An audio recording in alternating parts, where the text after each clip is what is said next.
I'm going to take you through the answers to the test review for Chapter 3.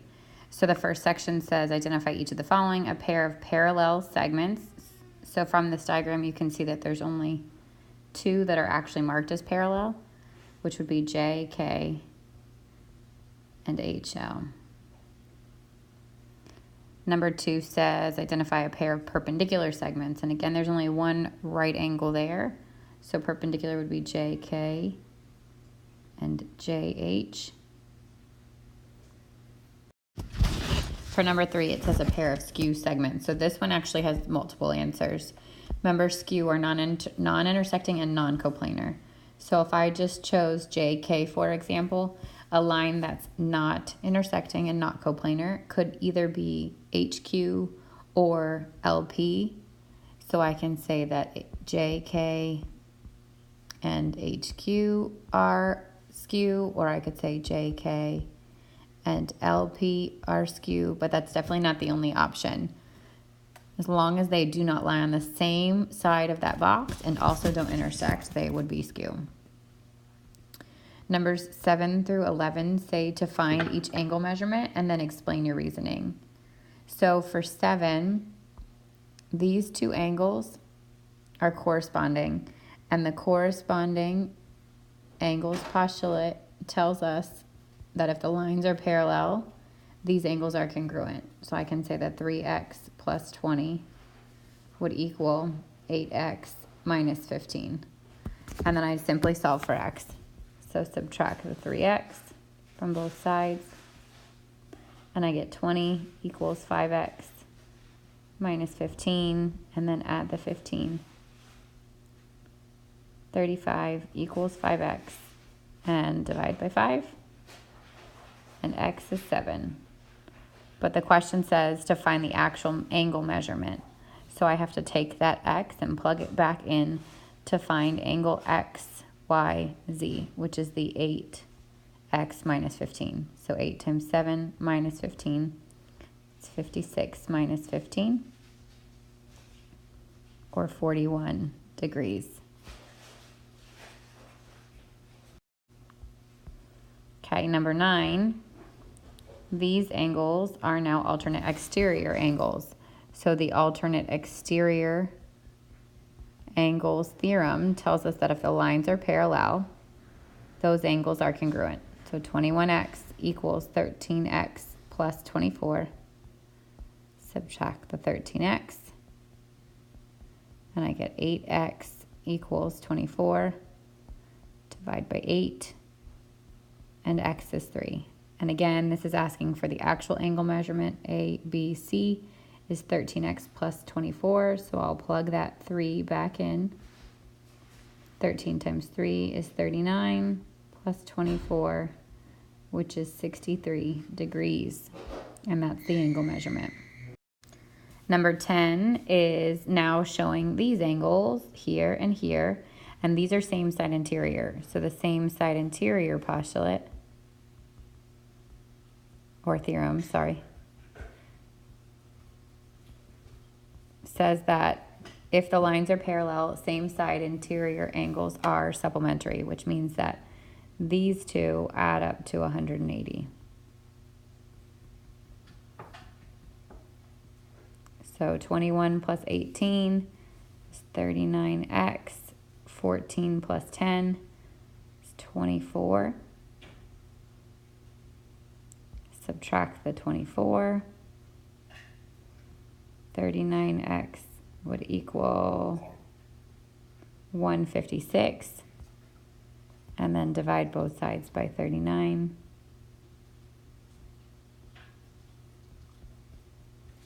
$156 divided by 39. Try 4. That's 36. 4 times 3 is 12, plus 3 is 15. So now I have my x, and again, it's asking for the angle measurement of LMN. So LMN is this angle here. I would take that 4 and plug it back in to 21 times x, which is 4, plus 14. So this is 84 plus 14, which is 98 degrees. And that's the measure of the angle. Okay, and then 11 is the last one in this section. Now we're dealing with these two angles, which are alternate interior. And the alternate interior angles theorem tells us that if the lines are parallel, then those two angles are congruent. So 15x would equal 12x plus 17. Subtract the 12x. And I get 3x equals 17. Divide both sides by 3. And x equals 17 over 3. But again, we're looking for the angle. PQR is this angle here. So I would multiply 15 times 17 over 3. 15 over 1 times 17 over 3. The 3 goes into the 15 5 times, so I can reduce that. And then 5 times 17 is 85 degrees.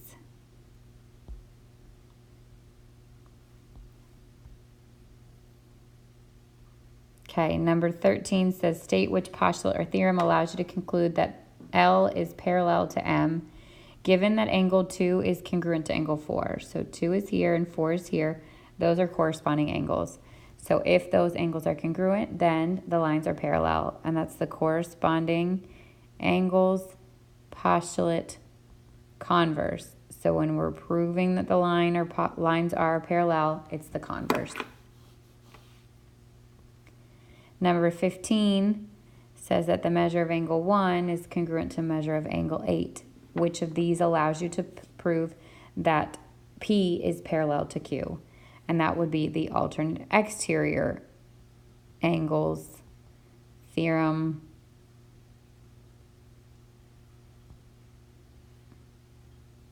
converse. So again, the converse is what states that if the angles are congruent, then the lines are parallel. And then 16, so I'm going to draw 16 down here. It says the measure of angle 2, which is here, and the measure of angle 3. So those two are same side interior, which should be supplementary. So if 9x plus 31 plus 6x plus 14 equals 180, with x being 9, so this is 9 times 9 plus 31 plus 6 times 9 plus 14. If all of that equals 180, then I know that these are supplementary.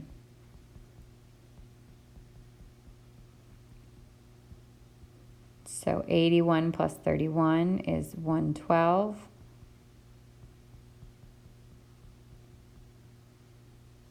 (112) plus 54 is 166, and 166 plus 14 is 180. So because these are equal to each other, I know that angle 2 and angle 3 are supplementary. And if the angles are supplementary, same side angles are supplementary, then the lines are parallel. And that is the same side interior angles theorem. Converse.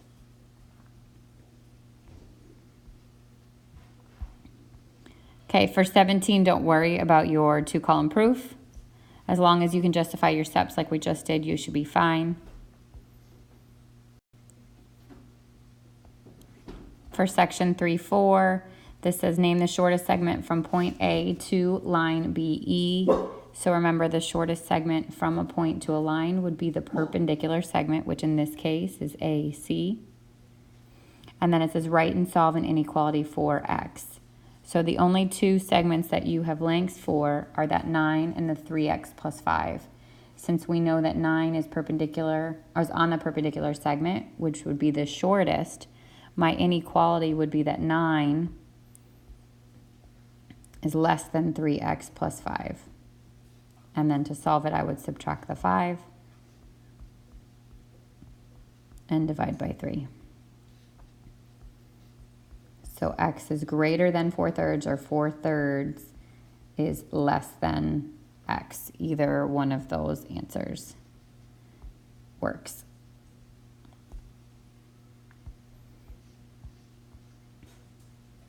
Number 20 says solve for x and y in each diagram. So it's 20 and 21. So if you look at 20, because this is a right angle and these are parallel, this means this is also a right angle. So 7x minus 2y equals 90, and so does 5x. Since the top one has two variables, I'm going to solve the second one first. So I divide by 5, and I get 18. And then I would take that and plug it back into the top one. So 7 times 18 minus 2y equals 90. It's 126 minus 2y equals 90. Subtract the 126. Negative 2y equals negative 36, and y would equal a positive 18. So the x is 18, and so is the y. For 21, these are also marked. This is marked as a right angle, and because these are parallel, again, those would each be 90 degrees. So 9x would equal 90, and 3x plus 4y would equal 90. Because this first one has one variable, I'm going to divide by 9 to solve it. I get x equals 10, and then I plug it back into the second one. 30 plus 4y equals 90. Subtract the 30. And then divide by 4. And I get y is 15. So x is 10 and y is 15.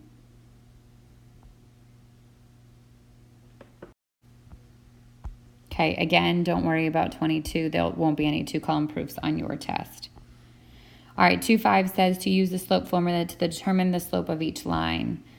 For 3.5. So for 23, I would identify 2 points that are on this graph. So this one would be 2, 2. And this one would be 5, 5. And then I can use the slope formula, which is y2 minus y1 over x2 minus x1 to find the slope. So if this is my x1 and my y1 and my x2 and my y2, I would get 2 minus 5 over 2 minus 5, and I get negative 3 over negative 3, which is just 1. So slope is 1. Because you have the graph here, you can also just count these points. So if I count rise over run, and if I start here, rise is 1, 2, 3, run is 1, 2, 3. Rise over run, 3 over 3 is 1. For 24, I'll do the same thing. So I would identify 2 points. This one would be 1, 4, and this one would be 5, 4. So I'd get 4 minus 4 over 5 minus 1, which is 0 over 4. And 0 divided by anything is 0, so your slope is 0. Because this is a horizontal line, hopefully you remember that a horizontal line would have a slope of 0. The rise is 0 because there's no rise, and the run can be whatever it is because 0 divided by anything is still 0. All right, 25 and 26 said graph each pair of lines and then use the slopes to determine whether the lines are parallel, perpendicular, or neither. So I'm going to pull in a graph so I can graph these. So A is 4, 7 over 4 up 7. That's A. B is 3, 2. That's the first line. And then C is negative 3, 4.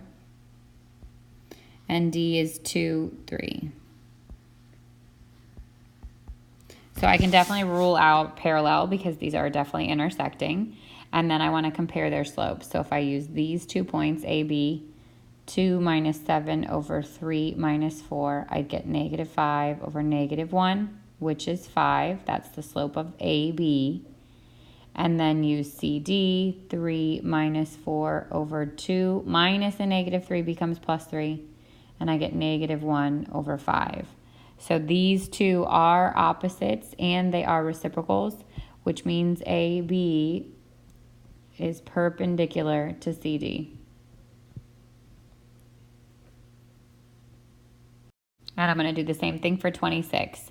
So E is negative 2, 4. F is 3, 1. G is -1, -2. And H is 4, -5. So my first line is EF, and my second line is GH. So these actually look like they might be parallel. So I'm going to do the slope of this 1 minus 4 over 3 minus a -2 becomes +2. And this is -3 over 5. And then the slope of GH, -5 minus a -2 becomes +2. 4 minus a -1 becomes +1. And I get -3 over 5. So because these match, I would say that EF is parallel to GH. Okay, for 3-6, now we're dealing with slope-intercept and point-slope form. So 28 says to use or find the line with the equation of a line with slope -2/3 through 3 -1 in point slope. So remember, point slope is y minus y1 equals m times x minus x1. So we are given just enough information. This is my m and this is my point. So for 28, I would get y minus y1, which is -1, equals m, which is -2/3, x minus x1, which is 3. And then this minus a negative becomes plus. So I get y plus 1 equals -2/3 x minus 3. That's 28. 29 says to find the equation of a line through -2, 2, and 4, -1 in sloped-intercept format. So slope-intercept is y equals mx plus b. So I need the m and the b, and I don't have either. The first thing I'm going to find is my m, which is my slope, by doing y2 minus y1 over x2 minus x1. So 4 minus a -2 becomes +2. I get -3 over 6, or -1/2. And that's my slope. And then I can pick either point. So I'm just going to pick the first one and plug it into point slope. So y minus 2 equals -1/2. X minus a -2 becomes +2. And then this has to be in slope-intercept format, so I'm just going to solve it for y. So y minus 2 equals -1/2 x. -1/2 times 2 over 1. These cancel, and I get -1. So this is -1. And then add the 2, and I get y equals -1/2 x plus 1.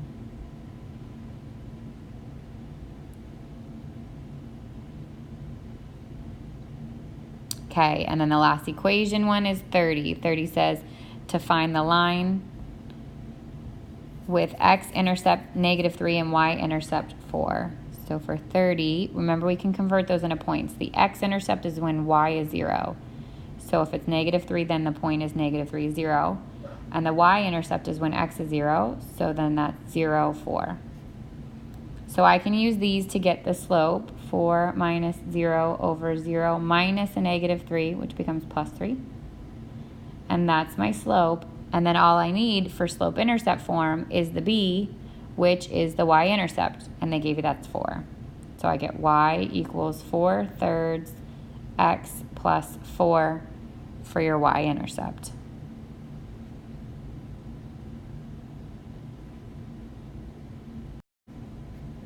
Okay, so for 31 to 34, it says to graph each line. 31 is in slope-intercept format. So I would use the 2 as my b, or my y-intercept, which would be 0, 2. And then my slope being -3/4 means I'm going down 3 and to the right 4. So 1, 2, 3, 1, 2, 3, 4. If I do it again, 1, 2, 3, 1, 2, 3, 4. I only need those 2 points, but the third one's going to help my line be a little bit straighter. For 32, you have 2 options. Either take the slope out of here. So the slope, because this is in point slope format, is in front of the x, which is -3. And then the point is the opposite of what follows the x, which is -2, and the opposite of what follows y, which is -4. And I can graph those. So -2, -4, and my slope being -3 is -3 over 1. So down 3 and to the right 1.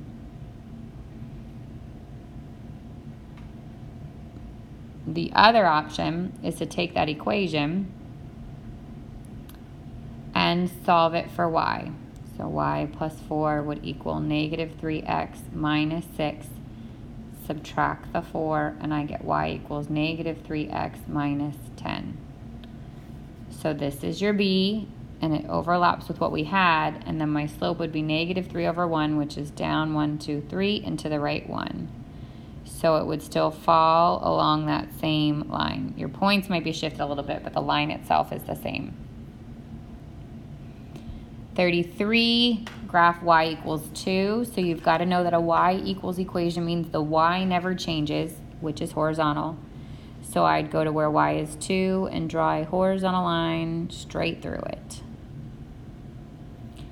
And x equals negative 1 means the x never changes. It's always negative 1, which means this is going to be a vertical line straight through negative 1.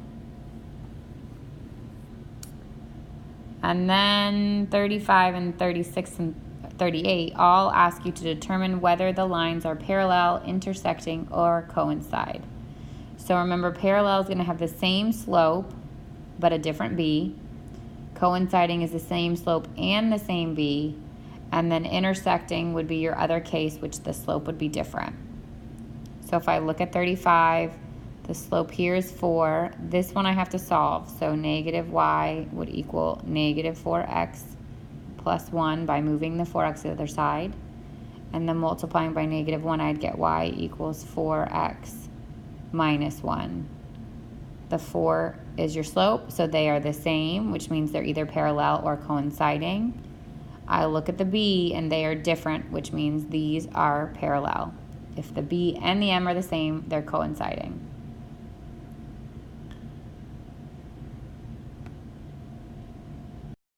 For 36, again, 1 is already in slope-intercept format. So the negative 1/2 is my m, and the 3 is my b. This second equation I have to rewrite to solve for y. So I would subtract the x, and I'd get 2y equals negative x plus 6, and then divide by 2. And y equals, there's really a 1 here, so that's a negative 1/2 x plus 6 divided by 2, which is 3.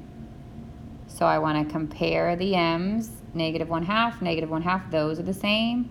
And the b's, positive 3 and positive 3, those are the same, which means that these are coinciding.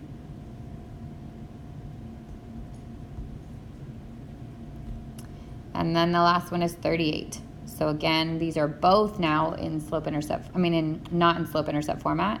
So I'm going to subtract the 2x. I get negative y equals negative 2x plus 5, and then multiply everything by negative 1. So I get y equals 2x minus 5. And then for the second one, subtract the 2x. Negative y equals negative 2x minus 5. Multiply everything by negative 1, and I get y equals 2x plus 5. Compare your m's. These are the same, but the b's are different, which tells you that these lines are parallel.